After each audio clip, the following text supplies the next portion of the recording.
So now in this video we will wind up the whole chapter. Already हम लोगों ने financial emergency कर रखा है प्लस प्रेसिडेंट रूल भी कर लिया. अब जो बचता है वो हमारा नेशनल इमरजेंसी. सो स्टार्ट करने से पहले हम लोग ये दो आर्टिकल समझते हैं. आर्टिकल 358 और 359 क्या है. सो आर्टिकल 358 क्या है? Automatically suspends all 6 fundamental right under article 19 during national emergency declared for war or external aggression, while 359 ये क्या करता है? empowers president to suspend the enforcement of fundamental right through presidential order. यानी कि 359 through presidential order हो रहा है, excluding article 20 और 21 को छोड़ के बाकी सबको हटाने का बात कर रहे हैं. The key distinction are that suspension article 19 automatically only applies to certain emergency, whereas article 359 suspension is active presidential order that can cover a wide range of rights and applies to other emergency as types as well. So इसकी distinction को हमें समझना है. क्या distinction है कि जो ये आर्टिकल 358 है ये सिर्फ नेशनल इमरजेंसी में जो कि ग्राउंड्स ऑफ वॉर और एक्सटर्नल एग्रेशन में ही सस्पेंड होगा, दैट इज, और वो अप्लाई होगा आर्टिकल 19 पे ही. Trigger automatic, no specific presidential order is needed to suspend article 19. ठीक है, ऐसा कुछ नहीं निकाला जा रहा है प्रेसिडेंट के थ्रू, वो ऑटोमेटिकली मान लिया जाता है. लेकिन आपका 359 क्या है कि empower president to suspend enforcement, यानी प्रेसिडेंट सोच समझकर ये राइट्स को छीना जा रहा है और यहाँ पे प्रेसिडेंशियल ऑर्डर चाहिए और can cover any fundamental right, यानी कुछ भी लिया जा सकता है एक्सेप्ट आपका आर्टिकल 20 और 21. इसको छोड़ के सबको हटाने का पावर रखता है प्रेसिडेंट. तो ये प्रेसिडेंशियल ऑर्डर से ही होगा और can be used in any type of emergency declared under article 352 war, external aggression और आर्म रिबेलियन, यानी कि इंटरनल डिस्टर्बेंस में भी शायद ये यूज हो सकता है थ्रू प्रेसिडेंशियल ऑर्डर. ना हमारा जो नेशनल इमरजेंसी है ये टोटल 3 टाइम्स प्रोक्लेम हुआ है, देख सकते हैं 62, 71 और 75, और ये था ड्यू टू इंटरनल डिस्टर्बेंस. ना इस टेक्स्ट पे आते हैं. सो डिफरेंस बिटवीन आर्टिकल 358 59 क्या है? Article 358 is confined to fundamental rights under article 19 only, whereas article 359 extends to all those fundamental rights whose enforcement is suspended by presidential order. Automatically suspends the fundamental right under article 19 as well as soon as the emergency is declared. On the other hand, 359 does not automatically suspend any fundamental right. It only empowers the president to suspend the enforcement of this specified fundamental right. Now, Article 358 operates only in case of external emergency. That is when the emergency is declared on the ground of war, external aggression, and not in case of internal emergency when the emergency is declared on the ground of armed rebellion. Article 359, on the other hand, operate in case of both external emergency as well as internal emergency. तो जैसा हम लोगों ने पहले भी देखा उस slide में. ना यहाँ जो है ये आर्टिकल 19 ये क्या होता है कि इंटायर ड्यूरेशन ऑफ इमरजेंसी तक रहेगा, वाइल जो 359 है यहाँ पे प्रेसिडेंशियल ऑर्डर है तो ये स्पेसिफाइड रहेगा, स्पेसिफिक है. अब article 358 extend to entire country, पूरे इंटायर कंट्री पे लगेगा, और 359 में भी extend to the entire country और पार्ट ऑफ इट, यानी कि पूरे होल ऑफ इंडिया पे भी आप लगा दीजिए, यहाँ लगाइए या पूरे इंडिया पे लगाइए, लेकिन जब 358 जो होगा वो that will cover the whole of India. Now 358 suspend article 19 completely, while 359 does not empower the suspension of enforcement of article 22 and 21, यानी 2021 जो है आपका immune है from presidential order, और 358 enables the state to make any law or take any executive action inconsistent with fundamental right under 19, while article 359 enables the state to make any law or take any executive action inconsistent with those fundamental right whose enforcement is suspended by presidential order. ठीक है, तो यहाँ subject to presidential order है. So there is also a similarity between 358 and 59. Both provide immunity from challenge to only those law which are related to the emergency and not other law. Also, the executive action taken only under such law is protected by both. And now हम लोग आते हैं finally emergency को. तो ये है हमारा part 18, article 352 to 360. तो अब सारा कुछ सेंस विल मेक सेंस, सब कुछ समझ में आएगा इजीली. तो देखिए, these provision enable the central government to meet any abnormal situation effectively. तो क्या है अब नॉर्मल सिचुएशन, यानी कि नॉर्मल नहीं है सब कुछ. कोविड सिचुएशन समझिए, लेकिन उसमें इमरजेंसी नहीं लगा, अलग बात है. The rationality behind the incorporation of these provisions in constitution safeguard the sovereignty, unity, integrity and security of the country. Suppose करिए चाइना अटैक कर देता है या पाकिस्तान अटैक कर रहा है, न्यूक्लियर अटैक है, तो उस सिचुएशन में हम लोग इस तरह का अब नॉर्मल सिचुएशन में कुछ भी हम लोग हमारे पास मैकेनिज्म है टू डील विद दो situation, integrity, security of the country and democratic political system and constitution. Now during emergency, central government becomes all powerful and the states go into a total control of center. It converts the federal structure into a unitary one without a formal amendment of the constitution. This kind of transformation of political system from federal during normal times to unitary during emergency is a unique feature of Indian constitution. Or in this context, B.R. Ambedkar observed the Constituent Assembly that all federal system, includes American, are placed in a tight mold of federalism. No matter what the circumstances, it cannot change its form and shape. It can never be unitary. On the other hand, the Constitution of India can be both unitary as well as federal according to the requirements of the time and circumstances. In normal times, it is framed to work as a federal system, but in times of emergency, it is so designed as to make it work. The Constitution stipulates three types of emergency. तो हम लोग देखा क्या है emergency due to war, external aggression and armed rebellion. Armed ये change हुआ था बाद में, तो 352 properly known as national emergency. Expression of proclamation of emergency to denote emergency of this type. Emergency due to failure of constitutional machinery, ये है 352, and this is financial emergency. तो हम लोग ग्राउंड देखेंगे. Declaration of national emergency 352, president can declare national emergency when security of India और part of its threatened by war, external affair, external aggression and armed rebellion. ठीक है. So it may be noted that president can declare a national emergency even before the actual occurrence of war. तो ये पहले भी किया जा सकता है, और external aggression और armed rebellion if he is satisfied that there is an immediate imminent danger, यानी कि pertinent और imminent danger है देश को. The president can also issue different proclamation on grounds of war, external aggression, armed rebellion or imminent danger. Therefore, whether or not there is a proclamation already issued by him, such proclamation in operation, this provision was added by 38 Amendment 1975. लेकिन आगे चल के इसको हटाया जाएगा. The when a national emergency declared on the ground of war, external aggression is known as external emergency. On the other hand, when declared on the ground of armed, known as internal emergency. Proclamation of national emergency may be applicable to the entire country or only part of it. The 42nd Amendment enabled the President to limit the operation of national emergency to a specified part of India. तो ये किससे होता है? 42nd Amendment से होता है to a specified, यानी कि अगर मान लीजिए पंजाब में शिफ्ट लगाना है तो पंजाब तक ही नेशनल इमरजेंसी डिक्लेयर रहेगा.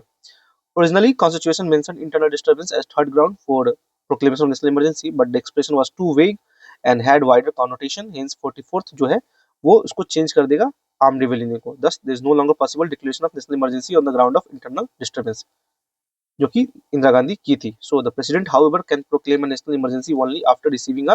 अब देखिए जो written recommendation of the cabinet जो चाहिए, तो ये कैबिनेट फर्स्ट टाइम जो कैबिनेट मेंशन हुआ है कॉन्स्टिट्यूशन में वो यहीं से आता है, और जो कि आपका होता है 44th अमेंडमेंट एक्ट के थ्रू, बिकॉज ऑफ द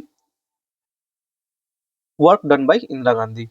और this means that emergency can be declared only on the concurrence of the cabinet and not merely on the advice of prime minister, जो कि प्रेसिडेंट के through बिना किसी से पूछे लगा देते थे. In 75 क्या हुआ कि prime minister Gandhi advised the president to proclaim emergency without consulting her cabinet. The cabinet was informed of proclamation after it was made as a fait accompli.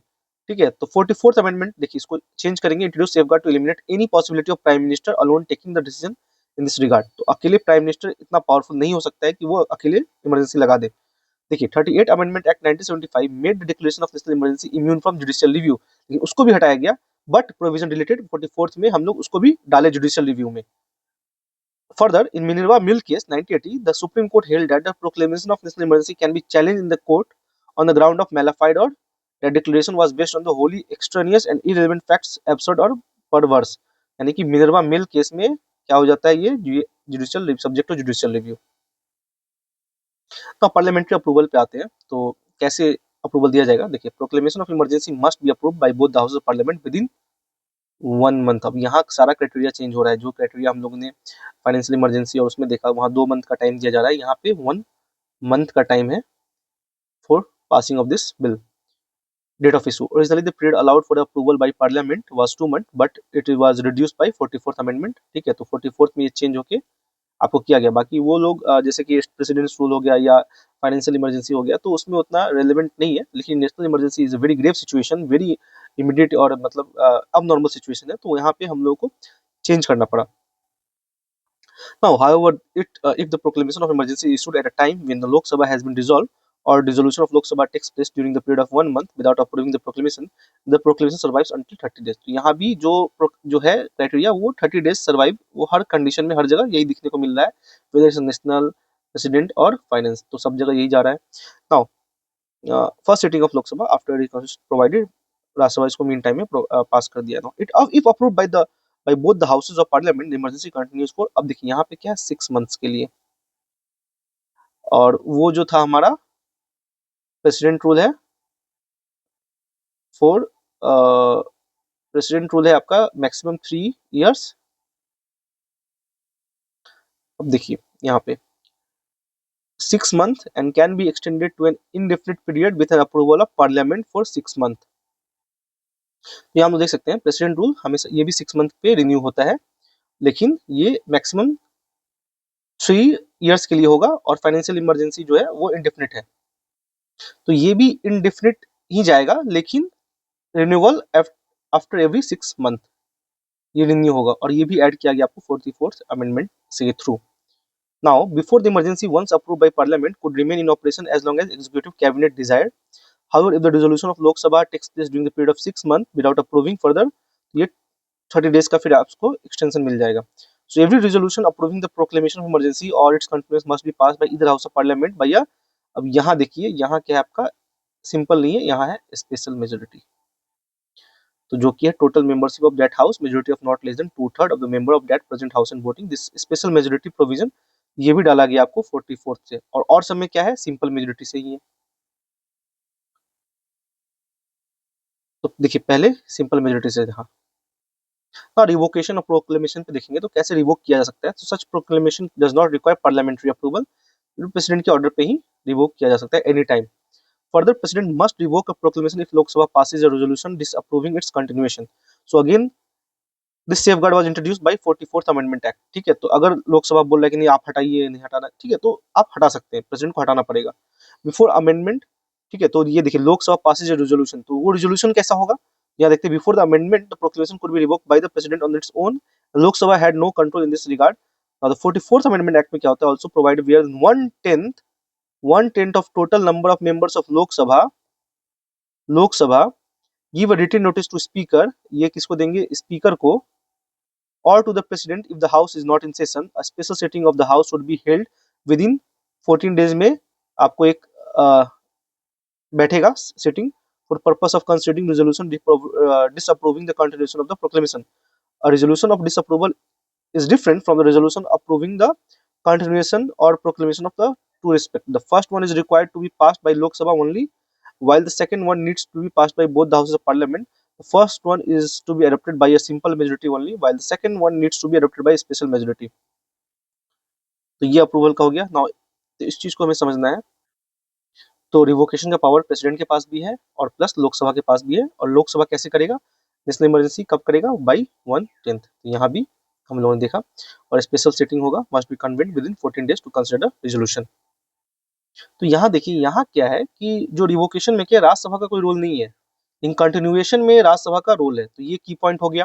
The first sitting is one to be adopted by a simple majority only, तो ये जो disapproval जो हो रहा है वो simple majority के through ही हो रहा है, while second one needs to adopted by special majority.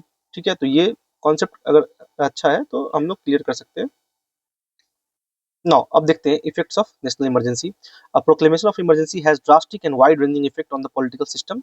The consequences of can be grouped into 3 categories. Effect on central state relation होगा, effect on life of Lok Sabha and state assembly, effect on fundamental right। तो देखते हैं effect on central state relation क्या होगा। While the proclamation of emergency is in force, तो normal fabric of the central state relation undergoes a basic change. This can be studied under 3 heads, namely executive, legislative, financial। तो executive के साथ क्या होगा, तो during national emergency, central extends to directing any state regarding manner in which executive can be exercised। In normal times, the center can give executive direction to say state only on certain specified matter. However, during national emergency, center becomes entitled to give executive direction to a state any matter. Thus, the state government are brought under the complete control of center, so they were not suspended। देखिए यहाँ suspend नहीं किया जा रहा है government को, लेकिन सारा कंट्रोल ले लिया जाएगा। Now, लेजिस्लेटिव में देखिए तो although legislative power of the state is not suspended, it becomes subject to overriding power of parliament। Thus, normal distribution of the legislative power between center and the state is suspended The state legislation are not suspended. In brief, the constitution becomes unitary rather than federal. The laws made by parliament on the state subject during national emergency become inoperative 6 months after emergency cease to operate. यानी 6 month तक जो law बना दिया गया state के लिए वो continuation में रहेगा. Notably, while a proclamation of national emergency is in operation, the president can issue ordinance on the state subject also if the parliament is not in session. तो स्टेट सब्जेक्ट क्या होता है? जैसे कि आपका पुलिस हो गया, तो पुलिस के ऊपर कोई कानून बना सकता है सेंटर. एग्रीकल्चर, इस पे भी कानून बना सकता है centre. Now further, the parliament can confer power and impose duties upon the center or its officer and authorize in respect of matters outside the union list in order to carry out the laws made by it under extends judicial jurisdiction as a result of proclamation of national emergency. 42nd Amendment Act जो है, that is provided that two consequences mentioned above, the executive legislative extend not only to the state but to emergency operation also to any other state. Financial में देखिए, while proclamation of national emergency is in operation, the president can modify the constitutional distribution of revenues between central and state. revenue पे भी असर आएगा. Now this means that the president can either reduce or cancel transfer of finance from center to state. यानी जो fiscal जो दिया जाता है 41% जो devaluation है, उसको भी रोका जा सकता है. In which the emergency ceases to operate. Also, every such order of president has to be laid before both the houses of parliament.